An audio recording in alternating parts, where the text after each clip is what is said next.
Happy Monday to you. I hope that you are doing well and that you continue to grow in your faith. It's a Monday, and I'm looking to start a new study for next week, week and a half, maybe even 2 weeks to see how it goes on Hebrews chapter 11, looking at the hall of faith. Now, we're, I want you to turn to Hebrews chapter 11, and as you turn there, I want to set this study up with a couple of things that I want to remind us of each time that we study. The first thing is that we're going to call this the Hall of Fame. Faith, excuse me, but it's going to be based off the Hall of Fame. And the Hall of Fame is a structure of housing memorials to famous individuals who were very well accomplished in a particular field, such as sports. Now, I think of the Hall of Fame and I think of baseball and football and hockey and basketball. Those are my big four. And we look at those athletes that were very, very successful in their particular field. Well, as you turn to Hebrews chapter 11, this is our hall of fame for those who had a great measure of faith in the Lord. And it's an example of people, normal people, everyday individuals who had good parts of their life and also had struggles in their life, but they were able to give us an example of how to live out faith and ones that we can learn from. Hebrews chapter 11, verse 1 tells us that faith is a reality of what we hope for, the evidence of things we cannot see. And one commentator says it this way. He says, faith and hope go together. And the same things that are the object of our hope are the object of our faith. So hopefully by now you're in Hebrews chapter 11, verse 4. I was thinking as I was reviewing and studying this morning of our trip to Washington, D.C. We got to go to the White House, and I don't want this to turn political, and I don't want you to read into it, but I've always been fascinated with the presidency and Air Force One and the Secret Service. And you remember my code name, if you've listened to messages, I want to be called Bald Eagle. So when we got into the White House, we had to go through many layers of security, and the girls got through very easily and I did not. And I think what happened was I filled out the documentation wrong. I think I got the month and the date of my birthday wrong, so I had to go and sit in the special corner, and I had to wait for the Secret Service to get my ID and to check my name and check me against the database. And I finally got through that part. Well, then I had to go and I had to get fingerprints done, and I had to go through a metal detector, and then I had to go past a sniffing dog. And there were all these different layers of security that I had to go through to be able to get into the White House.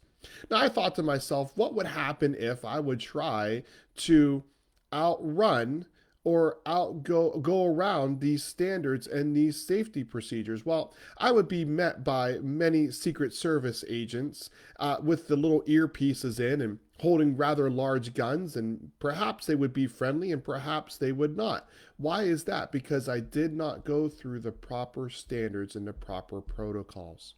With that in mind, we're going to start our study with the Hall of Faith in Hebrews chapter 11, verse 4. We're going to look at a man named Abel. Abel was Adam and Eve's son. Now, Abel's going to teach us and challenge us that we have the opportunity to approach and worship God, and we can be found in the right standing with God when we approach Him by going through the right standards or protocols. We can't run around it, we can't duck underneath it or jump over it or outrun it. We need to go through these certain standards. We need to follow the standards that God gives us, and He will grant us access to Him, a holy, perfect God. And this is done through the shedding of blood. In the Old Testament, it was done through sacrifices. They would sacrifice a lamb or some other animal. In the New Testament, we don't need to sacrifice because we have the Lamb of God that was Jesus, and we believe that He died in our place, and it is only through Jesus that we can gain access to God. You see, when Adam and Eve sinned, they tried to cover themselves. They tried to make their own clothing, and they made it out of leaves. And those leaves withered, and then their nakedness showed through. But God, He came down and He provided adequate coverings for Adam and Eve. And He did it through animal skins. And as a result of the animal giving its skin, the animal had to give its life. It had to shed its blood. And that's a great picture of what Jesus did for us on the cross 3,000, 2,000 years ago. Abel believed God and Abel followed God's standards. He followed God's boundaries and he brought a sacrifice that God was happy with. Abel brought a sacrifice of an animal.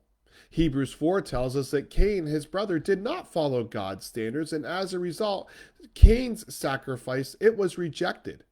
And it just imagine, just go back to my story about trying to get into the White House. How fun would it have been for me to sit outside in the first layer of security while the girls got to go through and see the White House? That wouldn't have been very fun for me because I was rejected. Why? Because I did not follow the standards. The girls, they followed the standards and they were able to walk through without any trouble or any difficulty. The same thing with Adam and Eve. I'm sorry, with Cain and Abel. Abel, he went and he followed God's standards. Cain did not. Abel believed God. Abel was recognized that he had done wrong and that he violated the standards against God, and he wanted to approach God on God's standards based upon God's word and God's command. Abel knew he had to have his sin removed or covered, and that could only be done by following God's standards and God's boundaries and God's commands. So how about you on a Monday morning? Are you approaching God by his standards and by his protocols? Or are you making your own standards and own protocols and you're just going to see how it goes and you're going to tell them how it is? If you're making your own standards, the question I have for you is, how is that working out for you? If you're following God's standards, how has God blessed you recently? Because if you want to receive God's blessings, you need to live within God's boundaries and standards. This morning, Abel teaches us and reminds us that through faith, we can come and approach a holy God when we approach God on his standards and according to his protocols and his boundaries. I hope you have a great Monday. Thanks for joining me, and I'll see you tomorrow morning for another example of our Hall of Faith people. Have a great Monday.